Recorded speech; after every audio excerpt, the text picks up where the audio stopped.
Rich DeMarco back on Night Vision. Time now for your weekend preview. Let's start with gymnastics. Army travels on the road to Springfield, Massachusetts for the annual ECAC Championships. Women's tennis on Friday afternoon. The Black Knights will split the squad at home, taking on LIU Brooklyn and Bryant on the road. And coming up on Sunday, Army will face off against Navy right here at West Point. Here's head coach Paul Peck.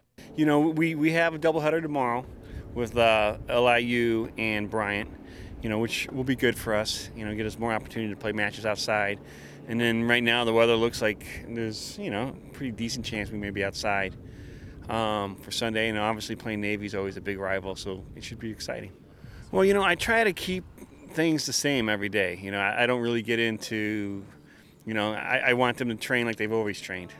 And obviously they know what's coming up. But I try to keep a sense of normalcy and just say, hey, it's just another match. And prepare like we always do. Meanwhile, men's tennis head coach Jim Poling previews the Black Knights matchup against Navy, also at West Point, and also on Sunday. It looks like it's going to be in the low 60s on Saturday afternoon, so we'll be out here warming up at 1 o'clock, playing at 2.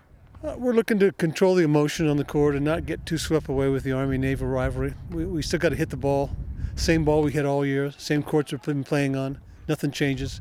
They got to take care of business. And Troy Engel takes his Army men's and women's track and field team to Annapolis to take on Navy. The men's meet on Saturday at 10 a.m. and the women's meet coming up at 2:30. Yeah, we feel pretty good about the way that we're going into this weekend's Army-Navy Star meet.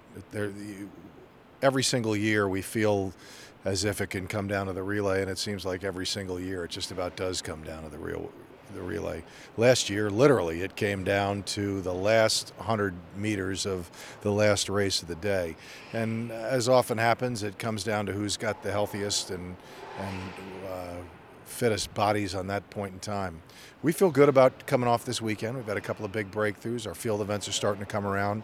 The indoor meet, we had some events that were undoing because we just didn't have performances that could combat Navy's very solid kids in a handful of events, but we think we've filled some of those holes, and we think that the outdoor schedule on both the men's and women's sides is a little bit more conducive to the makeup of our team. The Army softball team has doubleheader action Saturday and Sunday on the road at Holy Cross. At Mikey Stadium on Saturday afternoon, it's the Army lacrosse team taking on nationally ranked Bucknell as the Black Knights look to make it 3 Patriot League wins in a row. Here's head coach Joe Alberici. Yeah, I think our guys haven't been in some pressure situations, haven't played against top 20 teams in UMass and Syracuse and playing against Lehigh. Those sort of teams help prepare us for another great team in Bucknell, playing in pressure situations. And our goal is to this time come out on top. And the Army baseball team continues Patriot League play in the Lehigh Valley, taking on Lehigh Saturday and Sunday, while the golf team is at Lafayette in Easton for Sunday and Monday, the Lafayette Invitational. Once again, you can catch a wrap-up of all this weekend's Army athletic action on Monday on the West Point Sports Flash. With the Army Weekend Preview for Night Vision, I'm Rich DeMarco.